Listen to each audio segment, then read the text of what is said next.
Vocês já são minha família, tenho certeza que sou muito, muito bem recebido quando estou aí. Eu vou sentir falta um pouco do lanchinho, né? Mas fazer o quê? Virtual ainda não dá. Mas quem sabe depois a gente se adapta, manda um delivery, né? E a gente vai conversar hoje sobre um assunto que nós gostamos muito, né? E que é um assunto que vem fazer com que a gente, nesse momento em que nos encontramos aí sobre o palio da pandemia, precisamos realmente falar um pouco sobre esse assunto. Então vamos lá. Vou fazer uma apresentação de slides para a gente poder acompanhar aí os nossos raciocínios, mas o objetivo é só mesmo para que a gente possa estar trazendo então essas reflexões.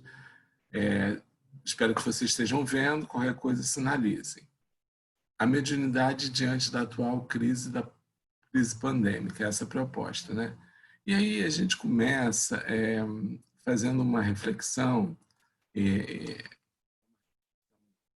mas uma reflexão que faz a gente voltar lá em Obras Póstumas para ouvir Kardec, assim, postos em moda pelo atrativo da curiosidade, constituindo um engodo, os fenômenos tentaram a cupidez dos que andam à cata do que surge na esperança de contrair uma porta aberta. As manifestações parecem coisa maravilhosamente explorável, e não faltou quem pensasse em fazer delas um auxiliar de seus negócios. Então, toda vez que a gente fala de mediunidade, dos fenômenos mediúnicos, vai ter sempre alguém para trazer uma novidade, para aproveitar um momento para dizer que, não, agora a mediunidade tem que ser diferente, a prática mediúnica tem que ser diferente. E muitas dessas pessoas, elas são carregadas por um sentimento, né, por um sentimento de trazer para si algum benefício. Kardec fala em negócios, mas aí não é só negócio financeiro, não. É mesmo a pessoa se destacar, ela passar a ser alguém que traz a novidade, alguém que se possa trazer sobre si a atenção. Então a gente vai ter muita gente falando muitas coisas e muitas novidades vão aparecer. Não, na pandemia fica assim, mas na verdade não tem novidade. Então, por exemplo, quanto à mediunidade, onde a gente tem que buscar? No Evangelho de Jesus, aproveitando totalmente o conteúdo moral, como está lá no primeiro capítulo do Evangelho segundo o Espiritismo, e no entendimento do ser integral, entendendo que nós somos muito mais do que corpo físico. Nos constituímos de alma, a inteligência que move esta alma, o perispírito, tudo que nós aprendemos com a doutrina espírita e com o próprio evangelho, no impulso do crescimento do ser, do aperfeiçoamento do ser, da moralização do ser. A gente pode aprender, por exemplo, no evangelho com Pedro, né? Lembrando que Pedro era um médium de efeito intelectual, e no Evangelho, por exemplo, a gente tem aquela passagem em que ele é inspirado pelos bons espíritos quando reconhece Jesus como Cristo. Ao mesmo tempo, 2 minutos depois, 2 minutos por minha conta, né? Ele é influenciado com os espíritos, pelos espíritos inferiores, quando Jesus está narrando a sua perseguição e crucificação e morte, né? Morte do corpo, e ele defende que Jesus desistisse de tudo. Jesus diz: arreda de mim, Satanás. Porque sabia que naquele momento quem o inspirava eram os espíritos inferiores. A gente tem Tiago e João, médios de efeito físico. Toda vez que Jesus estava para realizar um fenômeno de efeito físico, os dois estavam juntos. Então é muito comum a gente ver, por exemplo, Tiago e João no Tabor, né, quando aparecem Elias, Moisés e em outras passagens. A gente tem como entender fenômeno mediúnico no Evangelho, como ajudar a fazer a prática mediúnica no Evangelho. E, obviamente, a codificação do Livro dos Médiuns, que é a base. Antes de tudo, o Livro dos Médiuns é a codificação. E as obras subsidiárias, o Projeto Manuel Filomeno de Miranda, os cursos e orientações dadas pela Federação Espírita Brasileira, curso Mediunidade, Estudo e Prática, se não me engano, 2 volumes, orientação para a prática mediúnica no Centro Espírita da FEB, e eu fiz aí um top 10. Existem muitas outras obras, mas eu coloquei no Invisível, Loucura e Obsessão, Diálogo com as Sombras, Devasando o Invisível, Recordações da Mediunidade, Nos Domínios da Mediunidade, Mecanismos da Mediunidade, Desobsessão, Estudando a Mediunidade, Obsessão e Desobsessão, Sueli Caldas Schubert, Martins Peralva, André Luiz, Vânio Pereira, Hermínio Miranda, Manuel Flamengo de Miranda, Leon Denis. Então, grandes autores para uma grande proposta. Ah, mas, Alexandre, tem um livro novo que me indicaram sobre mediunidade. Aí eu vou perguntar, você já leu tudo isso? Você já estudou tudo isso? Porque, às vezes, olhando para aqui, eu acho que uma encarnação não é suficiente para a gente estudar tanta coisa. E a pessoa não, ela quer ir no novo, ela vai na novidade. Ela ouve pessoas falar de novidades.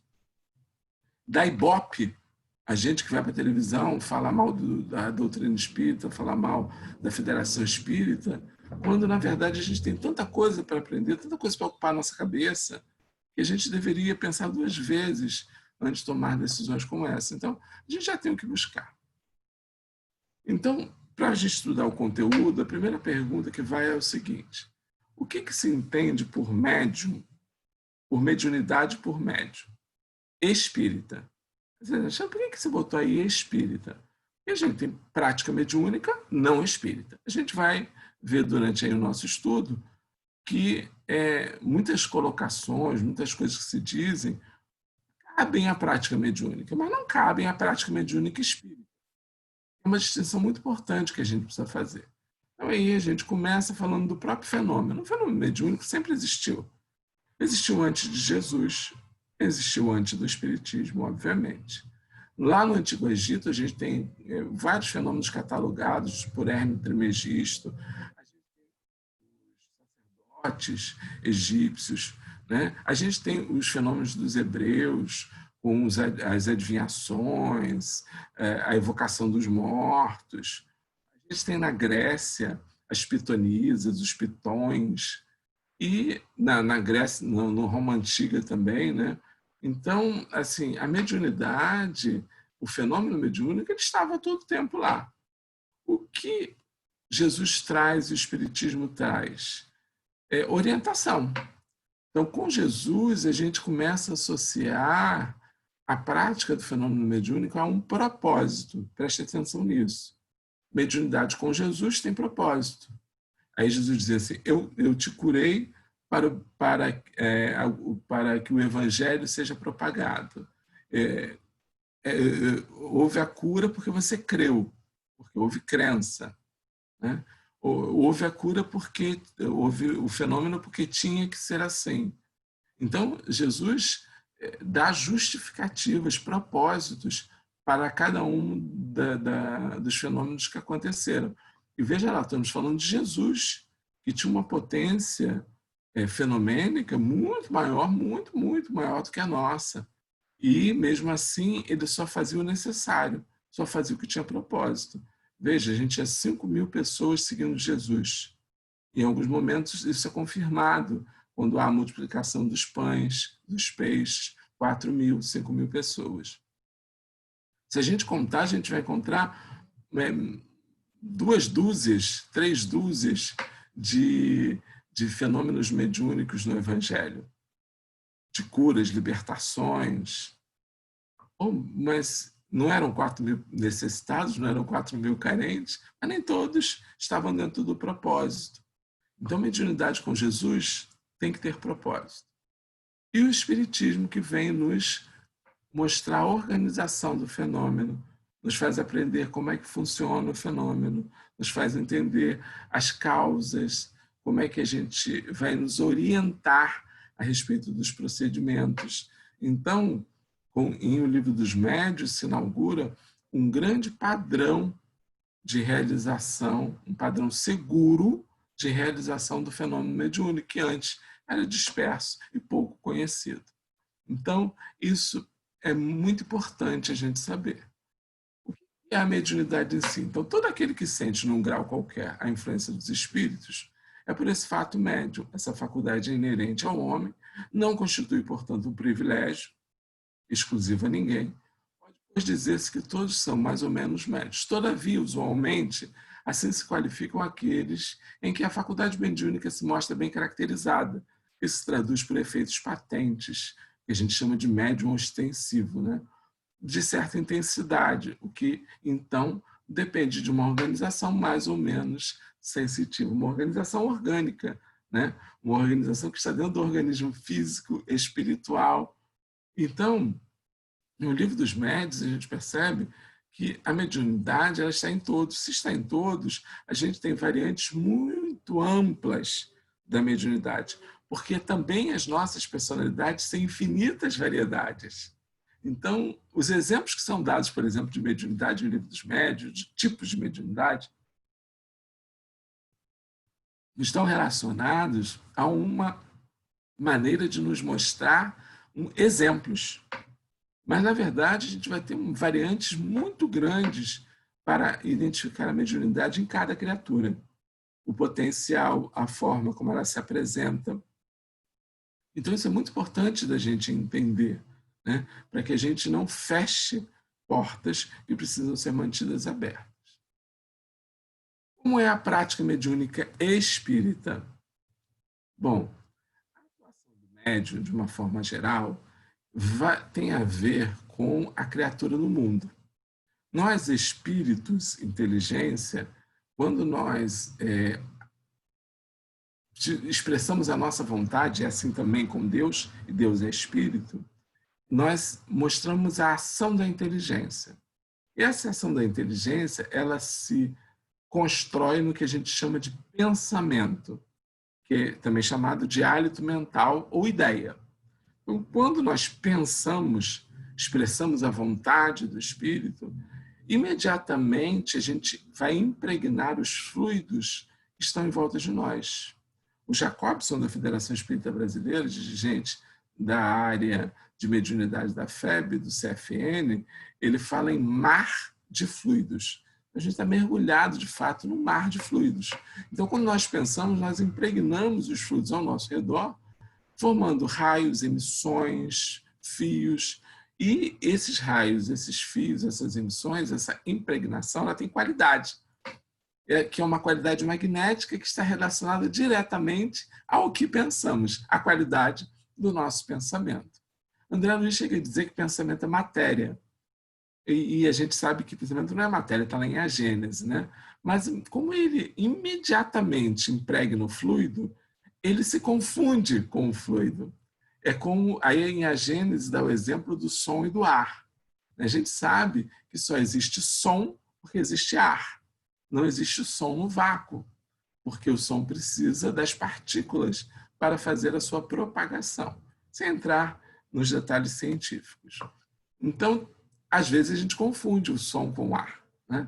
E assim é também com o fluido. Os fluidos muitas vezes são confundidos com o próprio pensamento. E aí ele imediatamente, após ser pensado, ele se transforma em matéria. Portanto, a nossa vontade gera matéria imediatamente.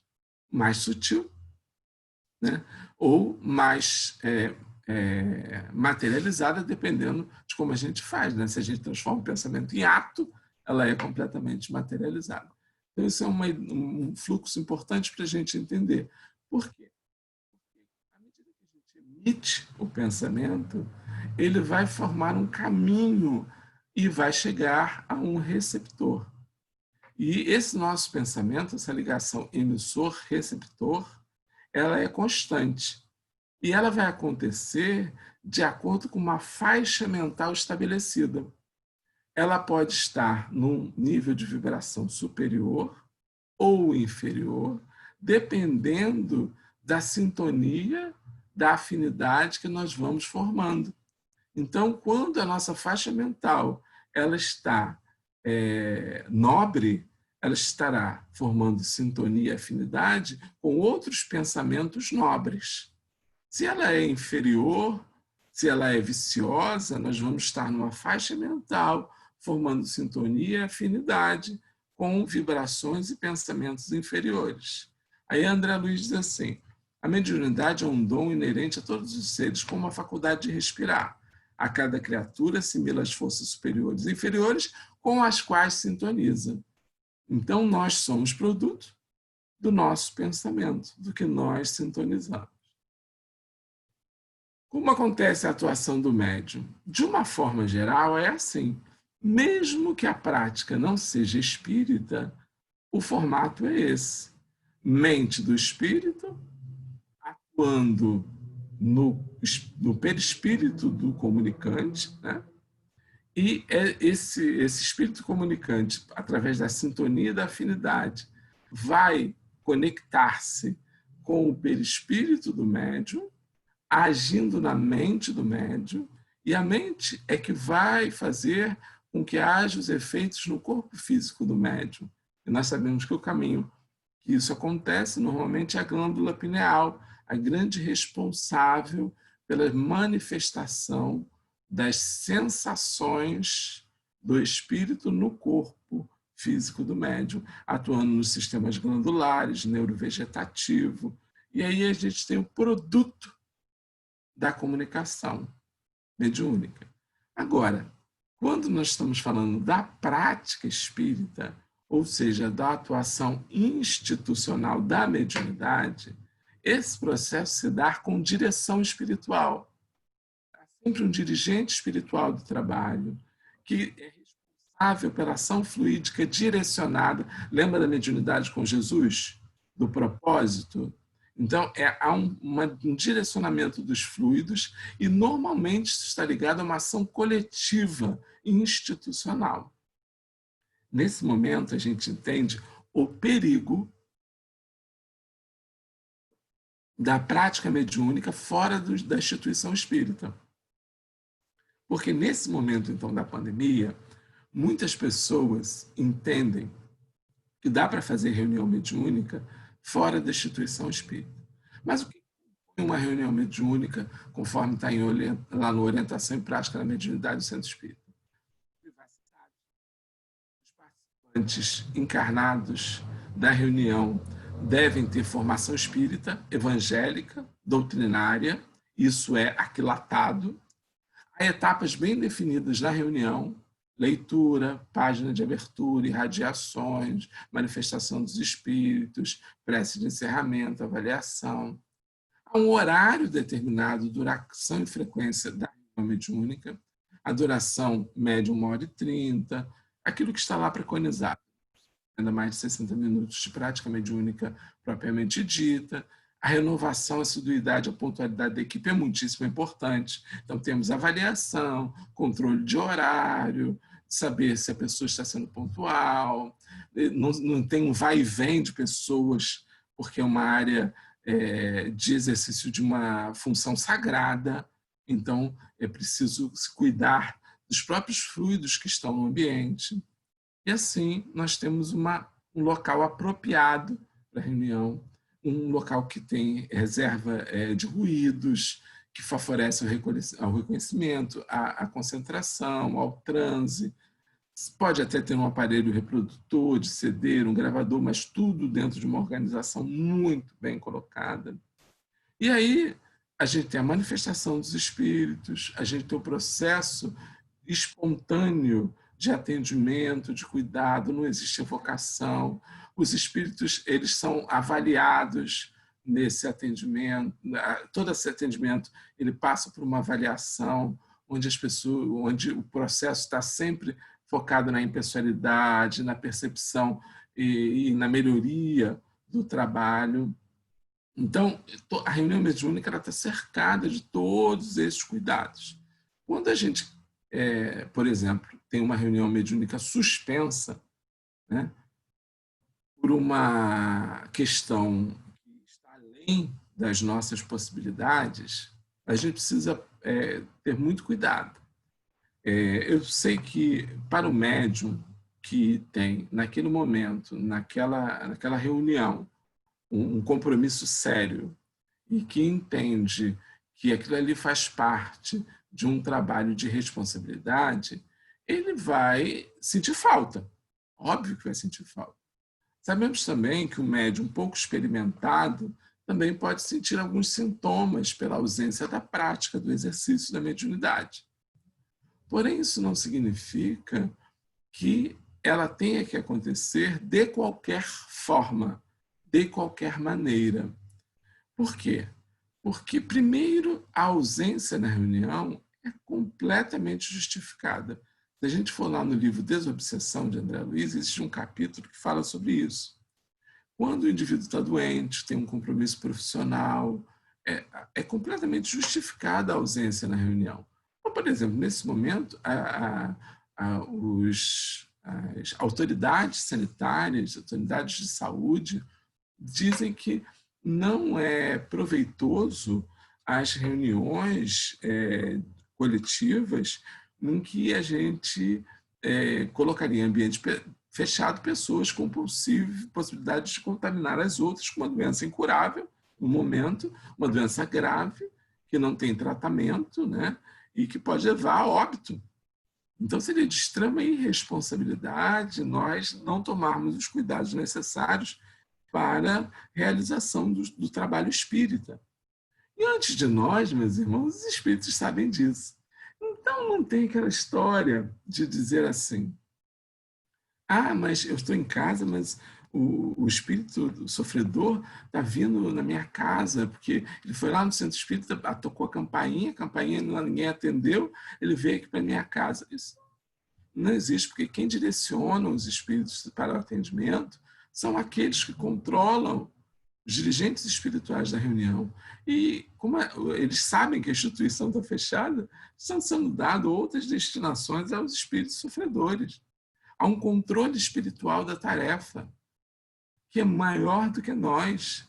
Então, nós não precisamos ter esse tipo de preocupação, porque ela é infundada. E não sendo real, a gente pode estar animando alguns processos, né? Agora, além disso, é preciso entender que há de se ter segurança espiritual do ambiente. Imagina se na nossa casa, com outras pessoas circulando, muitas vezes com pessoas estranhas, o ambiente estaria seguro para que houvesse manifestação dos espíritos, para que houvesse comunicação mediúnica. Então, foge a esse princípio da segurança que a gente encontra plena na instituição espírita. Imagina se houver, por exemplo, uma comunicação e o espírito resolver não ir embora. Como é que vai acontecer isso? Como é que se vai tratar disso, já que se não tem autoridade espiritual, não tem controle para fazer isso? O autocontrole psíquico do médium, que tem a ver com o conhecimento profundo das fases do transe, nesse momento está sendo muito testado. Então, se a gente quiser ver um bom propósito para a pandemia, no caso do exercício da mediunidade, está aí. Saber se você é de fato médium maduro. Se você conseguiu aprender a ter o autocontrole psíquico da mediunidade. Porque o médium é sempre senhor do fenômeno.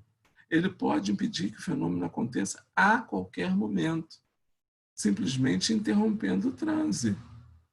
Então, mesmo o médium inconsciente, a gente já sabe disso, ele tem consciência do fenômeno. E ele pode interromper o fenômeno se assim o desejar. Se ele conhece bem as fases do fenômeno, a aproximação do espírito, a percepção, o controle da situação, né?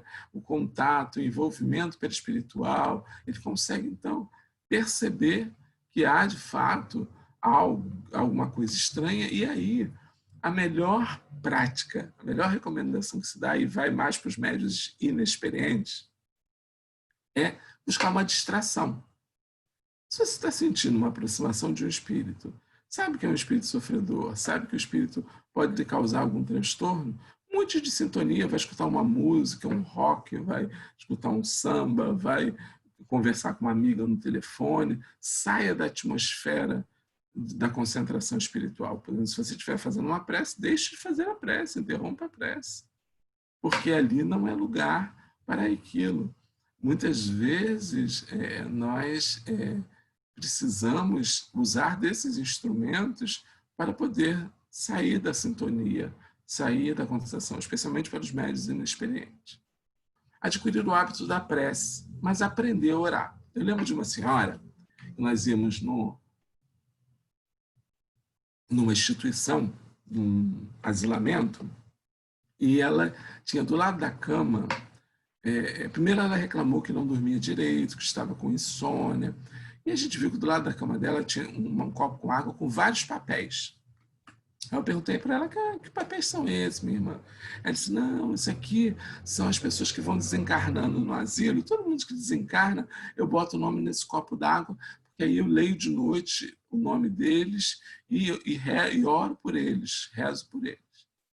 Aí nós conversamos com ela, explicamos que aquilo não era sadio, que no momento que ela fazia isso, ela abria sintonia com as pessoas, que nem todos estavam em condições de se aproximar dela, de vir a ela, que ela deveria orar a Jesus. Aí é a grande diferença.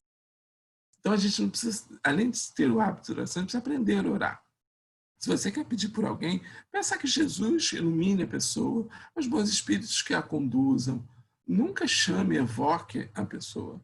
E aí é uma forma equivocada de orar. Né? A gente traz para o ambiente onde está, por atração vibratória, aquele indivíduo. Uma prática mediúnica espírita é tarefa coletiva. Eu disse, Alexandre, mas eu sou um médium experiente. Eu, por exemplo, os mentores espirituais se aproximaram de mim para passar uma mensagem, para trazer alguma fala, alguma recomendação. Como é que eu ajo numa situação dessa? Bom, se você é um médium experiente, se você conhece o espírito, se você já o identifica, consegue ter intimidade com ele, lembre-se que a tarefa é coletiva. A mediunidade, prática mediúnica espírita é coletiva. Então, a mensagem que vem, o produto do fenômeno, ele deve ser entregue à instituição, a amigos, a pessoas que você tem como referência para lerem, criticarem, avaliarem, para saber se é do espírito mesmo, se você não está sendo enganado. Não deixe que o processo, por exemplo, ele continue.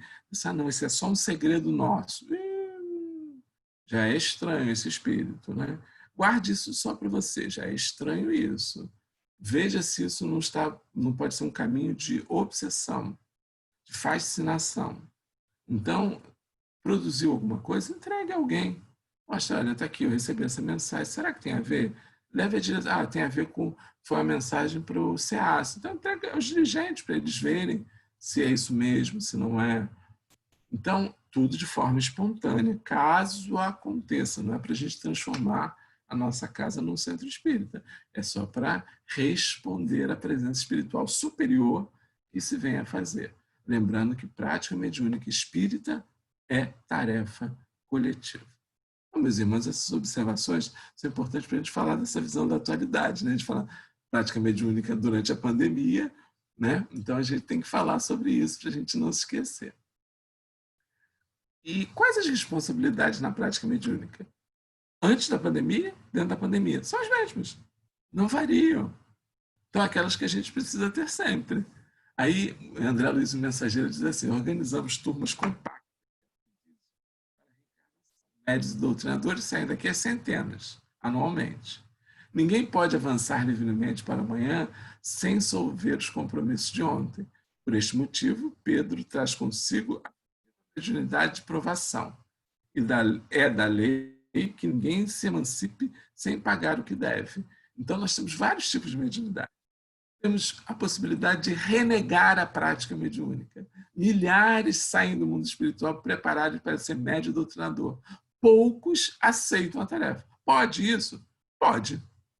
Eu não sou obrigado. Para o espiritismo, mediunidade, embora seja um compromisso necessário, e o espiritismo nos esclarece isso, ninguém é obrigado a aceitar. Não nos pode ser imposto. Outro dia alguém perguntou para mim assim, mas eu conheço um jovem que ele é um médium ostensivo, já falei com ele, ele não quer exercitar a mediunidade.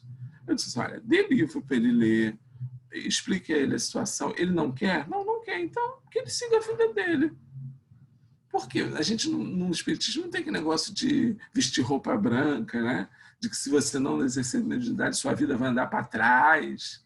Não tem isso, né? Tem as suas consequências, né? A pessoa precisa tomar ciência das consequências. Feito isso, que ela decida.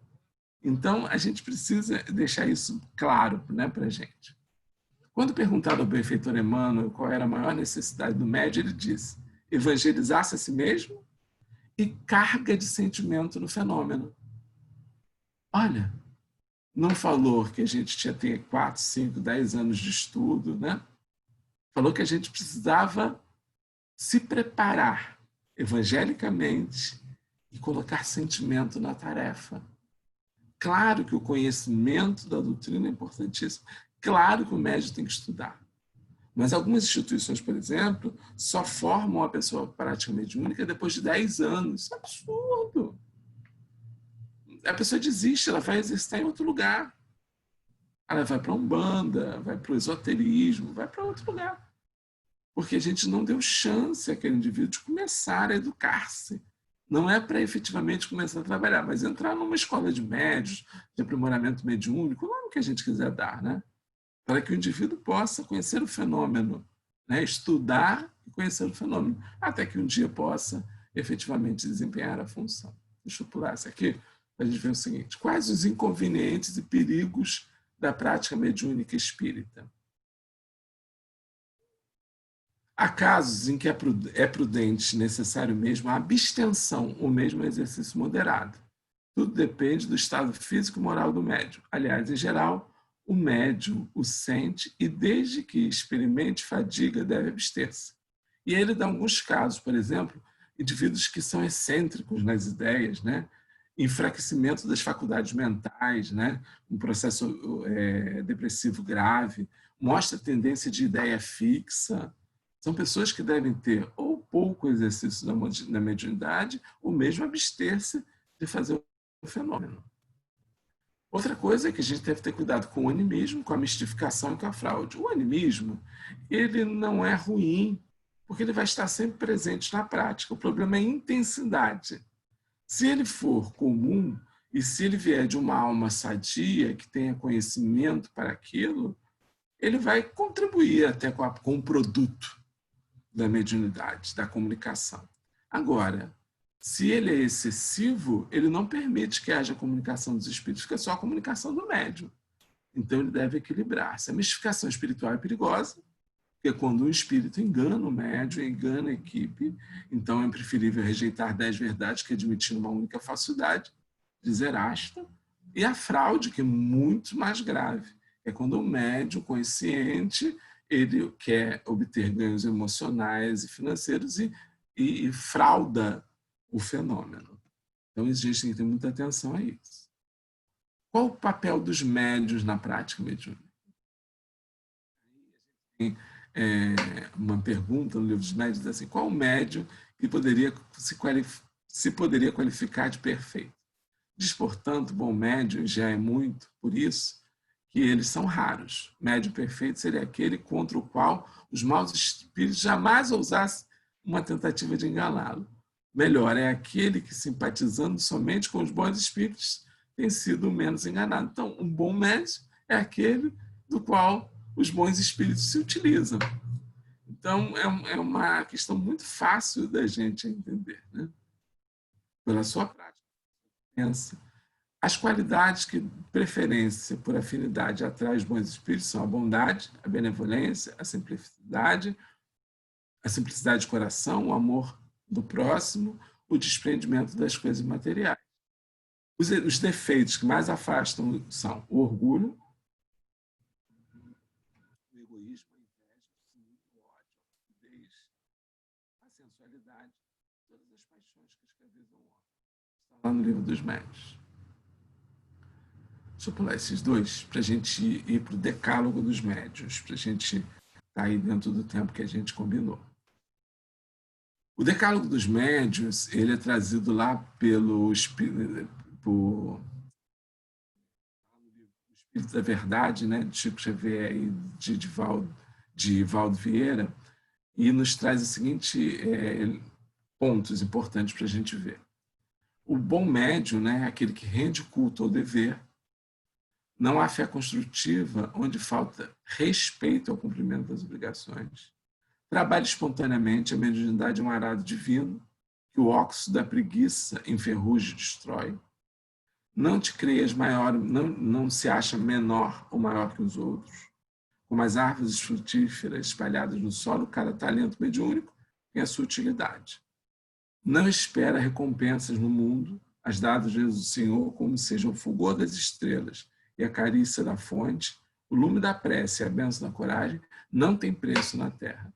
Então, mediunidade é dai de graça o que de graça recebeste.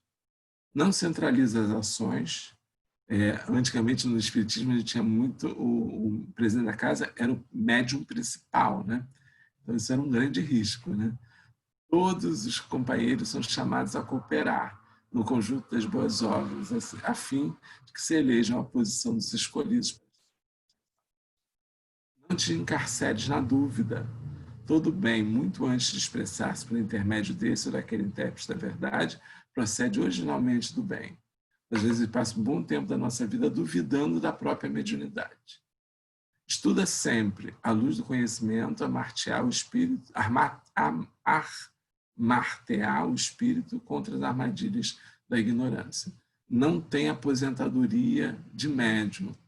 Uma vez na nossa casa espírita chegou uma senhora que vinha de um outro estado, ela me trouxe um diploma de médium, foi concedido na casa espírita onde ela trabalhava, e dizia, essa pessoa está apta a trabalhar mediunicamente. Eu disse, olha, minha irmã, isso não é uma conduta correta da instituição, porque o médium tem que estudar sempre. Você pode se juntar a gente, aos grupos de estudo, e em um determinado momento você entrará às escolas de médio e trabalhará, com certeza, exercitará a sua mediunidade na nossa casa espírita. Mas não é o diploma que iria conceder um lugar especial a ela, né? Não te irrites, cultive a caridade e a brandura, a compreensão e a tolerância, porque as mensagens do amor encontram dificuldades enormes para exprimirem com segurança através de um coração conservado em vinagre. Desculpa incessantemente, o ácido da crítica não te piora a realidade. O elogio não te altera o modo justo de ser, e ainda, mesmo que te categorizem a conta de mistificador e embusteiro, esqueça a ofensa com que te espanquem o rosto, e guardando o tesouro da consciência limpa, segue adiante na certeza de que cada criatura percebe a vida do ponto de vista em que se coloca. Não tema perseguidores. Lembra-te da humildade do Cristo e recorda que, ainda ele, anjo em forma de homem, estava cercado de adversários, gratuitos e de verdugos cruéis, quando escreveu na cruz com suor e lágrimas a eterna ressurreição. Mediunidade a serviço de Jesus, meus irmãos, a gente tem lá Emmanuel dizendo, ser médio é investir-se a criatura de sagrada responsabilidade perante Deus e a própria, uma vez que é ser intérprete medianeiro entre o céu e a terra. Então, responsabilidade sagrada, viu, meus irmãos? Não provoqueis o desenvolvimento prematuro de vossas faculdades. Às vezes as pessoas querem ter todas as faculdades, né? Quer escrever, quer ouvir, quer falar. Vamos focar naquele propósito. Será que indo para todos os lados a gente consegue encontrar esse propósito? Ver sem compreender, ouvir sem discernir, pode ocasionar desastres vultosos ao coração. Buscai, acima de tudo, progredir em virtude e aprimorar o sentimento. Acentuai o próprio equilíbrio e o Senhor vos abrirá a porta de novos conhecimentos. Aí diz o ditado, né? Quando o discípulo está pronto, o mestre aparece. Lembro-me também de Jesus, quando diz, né? Primeiro o reino de Deus e a sua justiça, tudo mais vos será acrescentado. Bom, meus irmãos, era isso que nós tínhamos para compartilhar com vocês hoje, tentando atender esse tema, né, da mediunidade, prática mediúnica nesses tempos de pandemia. Agradeço muitíssimo e tenho a certeza de que nós, com estudo, com esclarecimento, nós poderemos entender melhor a mediunidade. Muita paz a vocês e grato aos amigos espirituais pela assistência.